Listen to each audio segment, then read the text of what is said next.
Okay, so I believe it's recording.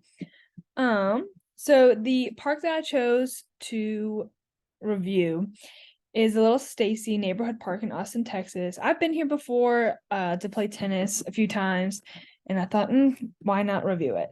So I'm gonna go ahead and share my screen.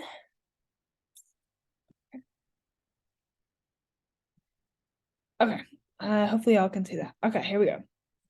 So this is where we parked.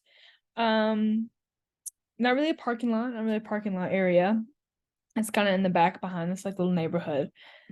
Next you can see the ramp down. So this whole park is accessible by ramp. And so for a child with a wheelchair, they could easily get access down to the park, like down to the level where the equipment is. And as you can see, there's like shade and whatnot as well. There's a lot of trees. And it's also a very quiet neighborhood, which I'll get into that also later. So here's we're walking down the ramp from this part. So when you get down here to like where my mouse is, you're gonna be looking to the right. So there's this big open area that you can walk around, run, and the tennis courts. And then over to your left is the swings. And like this main play area. So for a child who's in a wheelchair, they really only had ramps. And that was about it.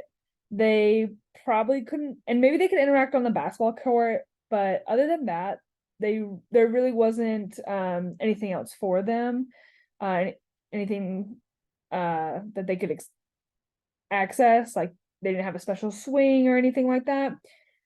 So they would probably need a lot of accommodations for this park because they couldn't even get into, you can see that has like barriers around it. They probably couldn't even get into that, to be honest with you. So it was pretty inaccessible besides having the ramps down to the actual playgrounds. Like they could go down and then just watch all their friends play, but they wouldn't be able to interact themselves. So I think maybe providing a swing that they could at least, be transferred out of their wheelchair into like one of those sitting swings. That could be helpful. At least it would be something at least. Now for those who had a vision impairment, I'll show more photos as well, but you can see that there's boundaries, like a clear cement boundary throughout the whole playground. And dogs are allowed at this park as well. So if they had a seeing eye dog, they would be great.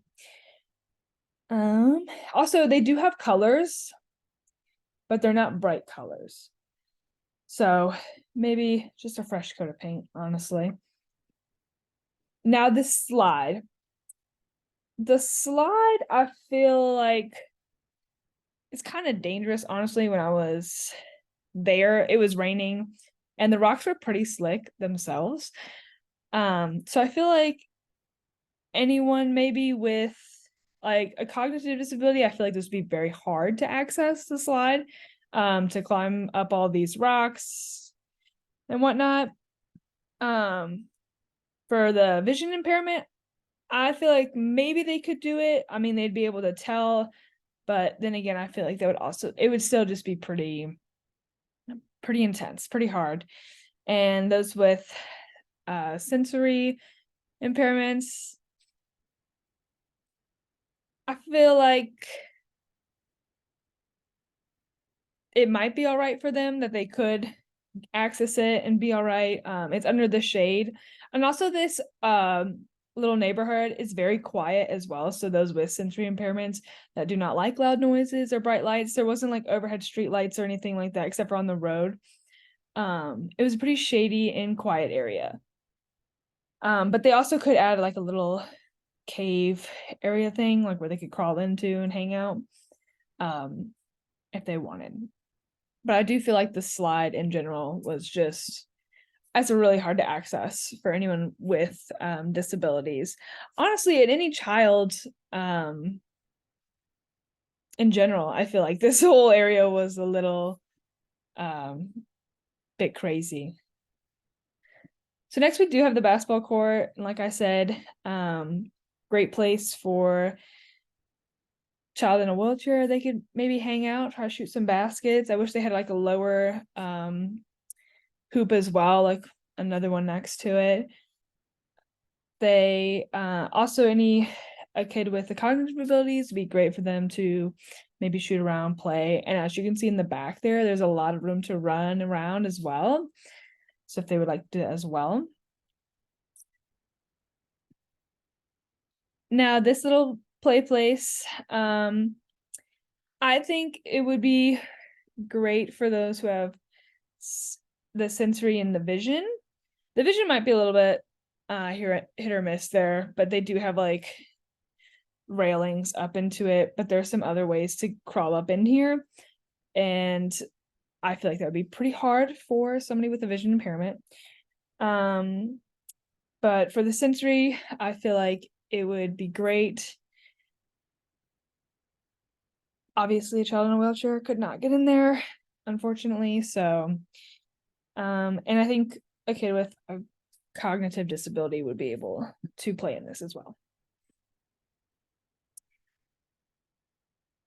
This is also part of that main play place, and as you can see, there's still boundaries everywhere, so you can still clearly see the outline of the perimeter, the area. Now this is a little sketchy. I don't think somebody with a vision impairment should probably be on those, but maybe not even those with cognitive disabilities. But I think somebody with a sensory disability could still utilize this.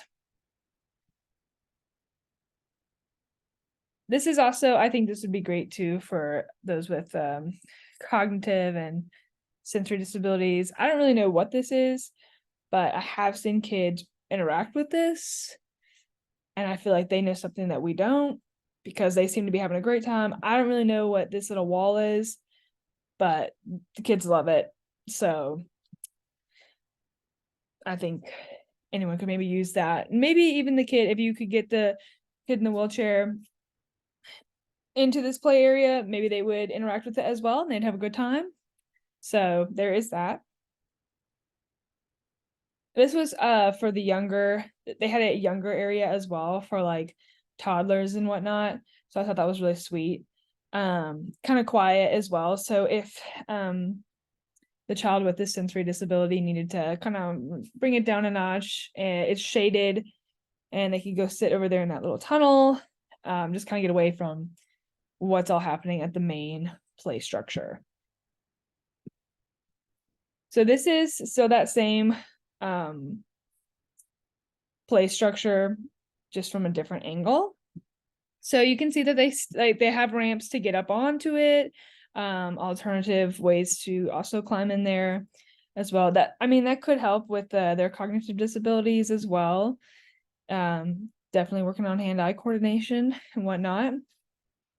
Also for vision impairment, it is contrasting colors. I wouldn't say they're bright colors, but it's still colorful. And oh wait, I don't think, but right here also where my mouse is, that is great for cognitive disability. Also, sensory as well. It's like a shape matching thing. So they spin them to match up like the shapes with each one. So I thought that was really interesting, and honestly thought they could add another one as well.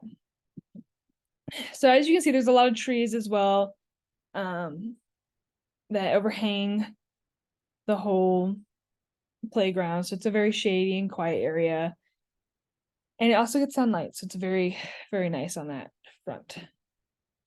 Okay, yeah, here's a better picture of the matching of the shapes. So yeah, they can match the shapes right here. They spin them, and they can do it from this side or standing on the ground as well. So I thought that was really nice and would be great for the cognitive, sensory, and vision disabilities, and even the wheelchair disabilities. But like I said, it might be a tight squeeze, honestly. I don't know if they would be able to fit a wheelchair like in this little space. So maybe if they had another one like separate that they could interact with, maybe that would work out. Okay, yeah. So this is a video of the whole park. So I'm gonna play it.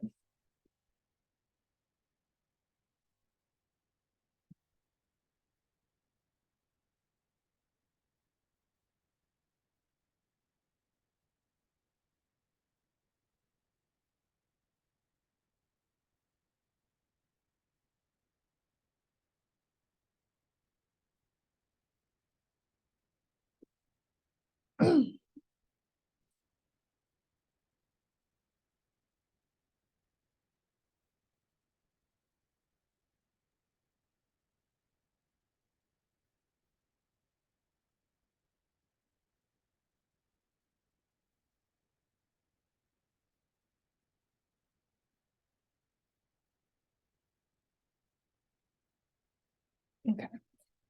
So yeah, that was just the park as a whole to get a better idea.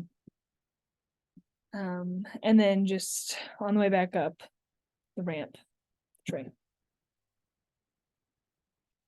Let's stop sharing. Okay. So yeah, that overall is my resource community review of Little Stacy Neighborhood Park. I think overall it's not really accessible to those with disabilities. I think it could be great for some minor ones like the sensory, vision or cognitive. I would not, if my child was in a wheelchair, I probably would not bring them to this park. Not a lot for them to do there, not a lot of things for them to do besides sit and watch. But I think for like a base level overall, it was a good park. Thank you.